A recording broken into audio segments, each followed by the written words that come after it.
It's very sad when Germany makes a massive oil and gas deal with Russia, where you're supposed to be guarding against Russia, and Germany goes out and pays billions and billions of dollars a year to Russia.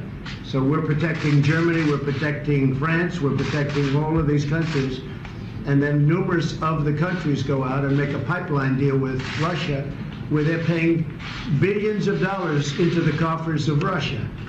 So we're supposed to protect you against Russia, but they're paying billions of dollars to Russia, and I think that's very inappropriate. Hello, everybody, and thank you for tuning in to the Liberty Report. With me today is Daniel McAdams, our co-host. Daniel, good to see you. How are you this morning, Dr. Paul? Well, doing very well. Good. And our viewers just saw our little clip. You know, I've been anxious in my own mind to clarify the Trump position on NATO. And so we have this clip now. Now I have to figure out, do I really understand Trump's position on NATO? Yeah. It's challenging to figure it out because, you know, a few things he says makes a lot of sense and they're logical. Why are we paying all these bills? I've said that for years. Of course, my conclusion was, why don't we get out of NATO? Yeah. They don't appropriate the money. Germany doesn't appropriate the money, and NATO doesn't. But and Trump has said that, you know, at the beginning, let's just get out of NATO. But I don't think he hasn't been precise, but he's very precise when he has something very annoying than when he spontaneous. Why are we paying more than the others, and why are we taking care of that? But this thing right now that he's concentrating on is why are we paying for Germany's defense at the same time, you know, against Russia, because the Russians are the bad guys. And we pay for that, and we want this strong NATO position there. At the same time, you know, they're blaming Russia for all this. So and Trump's of course complaint is they trade with Russia. Of course, you know, our argument is trade is good. Trade is more for peace, and it makes more sense and things balance out. But it doesn't seem to. I don't think the president has accepted that basic principle, because sometimes trade more, trade less, but this certainly gives us a challenge to try to sort all this out.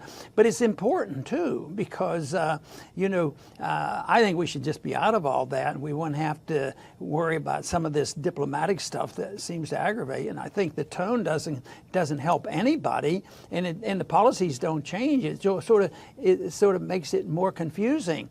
But anyway, this is what we have, and maybe you could explain to me exactly what Mr. Trump is doing. And it's fascinating. I'm afraid, though, it's serious, and we can't make light of it. Yeah, it's true, and Trump seems to get half of it right all the time. And he is a bull in a china shop, and sometimes that can be amusing. And in this case, you know, he captures the duplicitousness of the Germans perfectly. You know, on the one hand, they want us to protect them against a Russian invasion. Russia's, you know, just poised to go and take over Germany. On the other hand, it's going to send them billions of dollars. If you really thought a country was going to attack you, why would you enrich their economy to enable them to better do that? It doesn't make any sense. And just in that sentence, he pointed out, and to watch Jens Stoltenberg sit there and having to nod his head while he's drinking his orange juice, it's just a perfect sort of scenario. Of course, we'll talk about the conclusions being wrong, but that was classic Trump, I think. Yeah, and you know, and he called them hypocrites for what they do. They have to prepare for war, and we have to help them. At the same time, they're getting economic benefits. But you know, Trump is often on again about how we should deal with Russia. But even recently, he mentioned the Russian aggression, and we have to deal with that. But what do? We do business with the Russians. We can't even make our own missiles that we need. So these fancy missiles are bought from Russia. And there was a few months ago, I think they talked about, well, let's buy less of these, less of these. But they say, well, we can't make it. It's going to take us years to learn how to make the missiles that we buy from Russia. For the space station, right? Yeah. And we would, and we were, you know, also.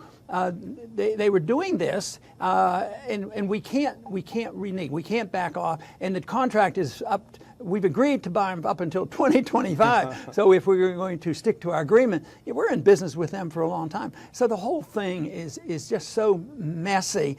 But I think there's a strong motivation by some lobbyists in Washington that says that our goal is not consistency and making everybody happy on our arguments. Our goal is, Mr. President, get us so we can sell liquid nitrogen gas to Europe. Yeah. But that doesn't make economic sense. Doesn't it make sense in getting natural gas? The pipeline is open now from Russia to Europe, and it has to be cheaper. How can we compete with them? But that's what they're complaining about. We want to. That's their goal. We want to sell natural gas to Europeans. Yeah. But the markets speak. I mean, the markets understand that Russia is less a threat to Europe than higher gas prices, higher LNG prices. So, they've made a risk assessment. Now, Merkel responded to Trump's goading. They have a funny relationship. But she said, I have myself experienced how a part of Germany was controlled by the Soviet Union. I'm very happy today that we're united in freedom. Because of that, we can make our own independent policies and make independent decisions. Because he claimed that, they're under the boot of Russia. But, the case is also true that the U.S. is also independent. We can also make our own independent decisions. So if Germany makes its own independent decisions that Russia is not a threat by its behavior, by its market behavior, then we should make our own conclusions accordingly. And so much of the motivation is, of course, Russia has to be the bad guy, and we have to defend Europe against Russia. But Russia, hasn't shown any signs that they're about to invade Europe. So this is not going to be easy to resolve, because I think the threat isn't outside these countries or even outside the European Union. I think the real threat to peace and tranquility and prosperity in Europe, and probably in this country too, is the economic factors. When you think about the EU is very, very fragile. NATO is very fragile too, which doesn't worry me. And it doesn't worry me that the EU is fragile. But it's fragile, but it's going to be in the midst of the real arguments, and the tenses comes from migration, which we have some responsibility for causing, because they're coming from the Middle East, and there would have been a lot less fighting and killing in the Middle East if we hadn't been the champions of overthrowing these governments. And so this is an unintended consequence, or, it's happening because of that. But I think that internal strife, where there's going to be civil strife in these various countries, and it's already breaking out, just like in our country. And we're not as bad off as they are in Europe, with these conflicts, with what's going on when you have mass migrations into countries that are socialistic and they're all bankrupt. There's no easy out for this.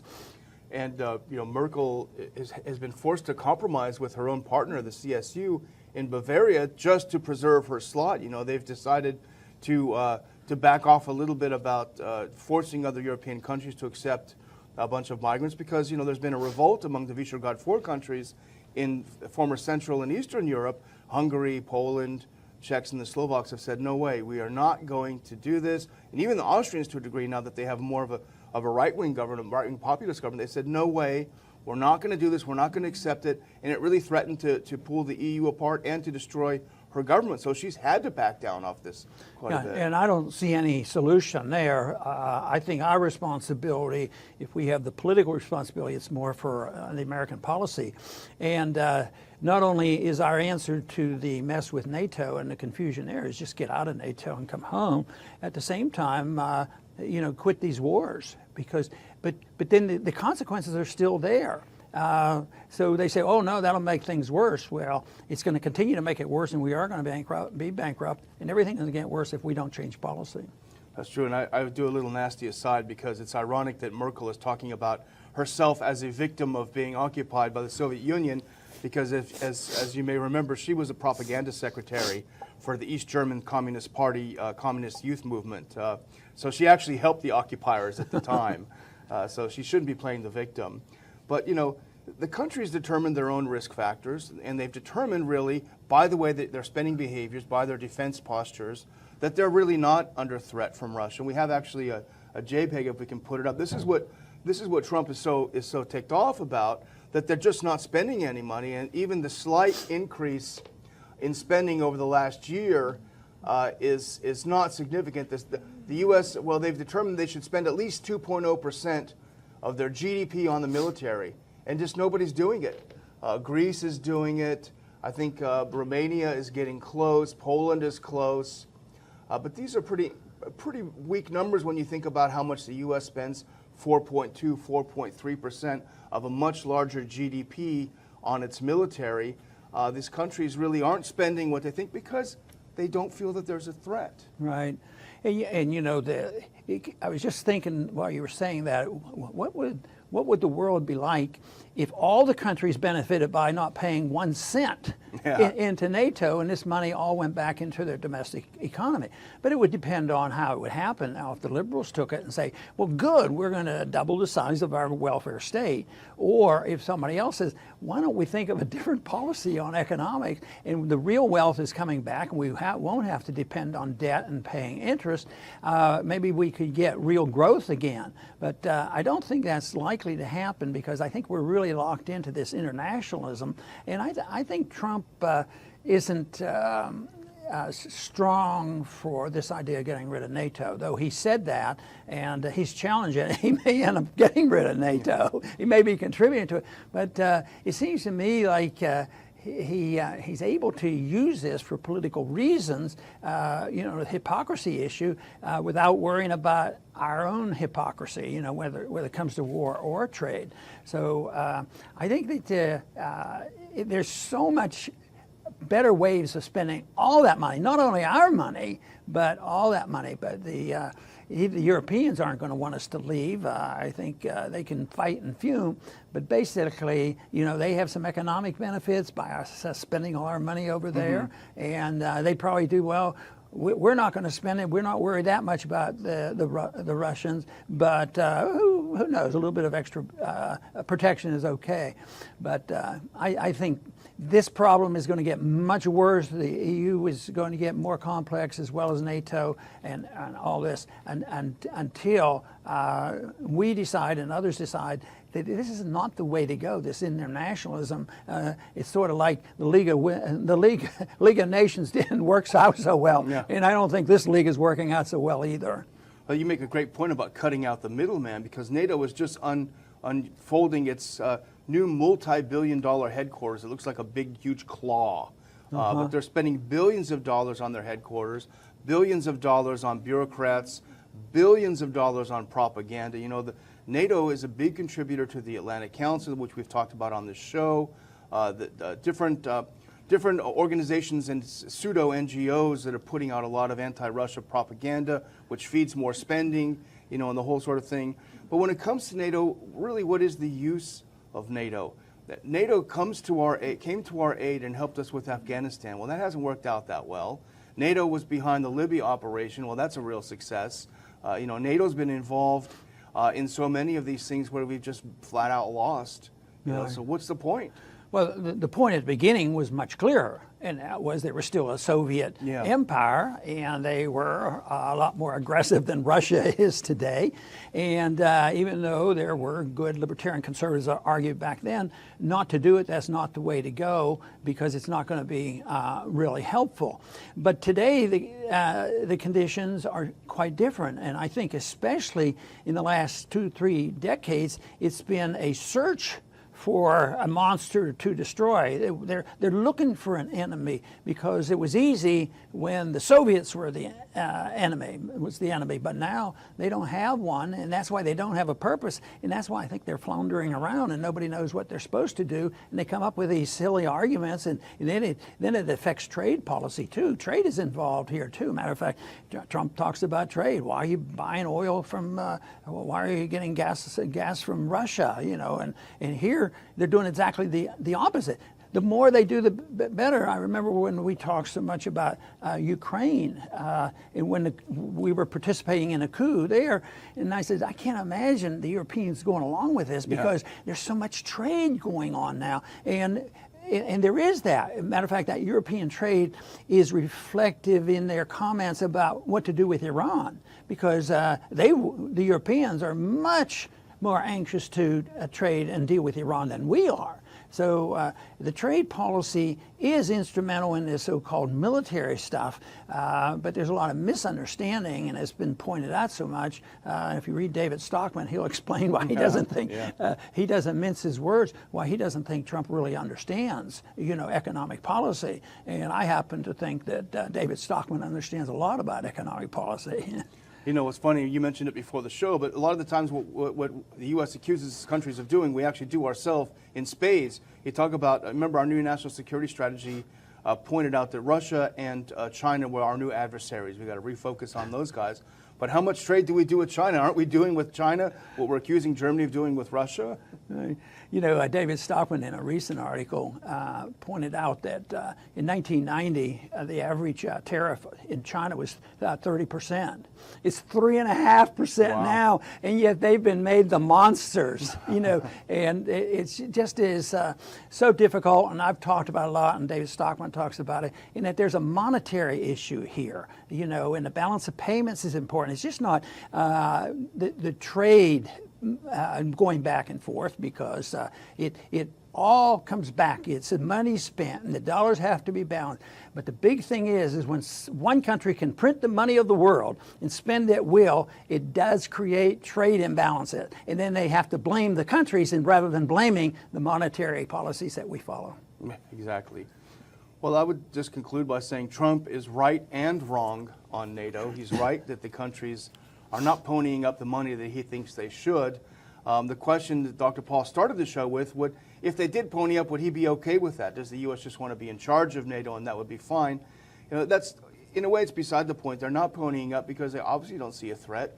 If we saw a threat from our neighbor, we would find some way of addressing the threat.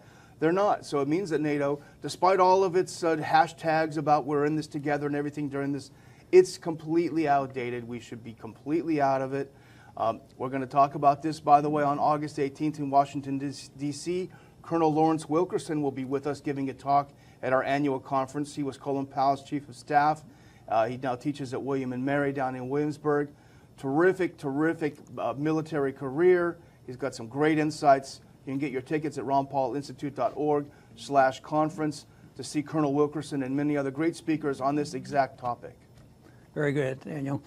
And I might just conclude, as I so often do, with a statement about why free trade can answer a lot of our questions. There's a lot of confusion here in non-intervention, and interventionism provides it both in economics and in foreign policy. And that's what we need to do. To sort this out and manage this better is impossible. You just can't do it. It's sort of like managing the economy in the Keynesian model, and deciding how much money there should be and what the interest rate should be, and that doesn't matter. It doesn't work. It always fails, and we're seeing the conclusion of this. It's coming to an end. So what we have to realize is that it is a system that is doomed to fail. We can't continue it, and the answer to this confusion on foreign policy and trade policy is looking to the principles of liberty, free trade, private property ownership, and stay out of the internal affairs of other nations. That would go a long way to moving the world to peace and prosperity. I want to thank everybody for tuning in today to the Liberty Report. Tune back soon.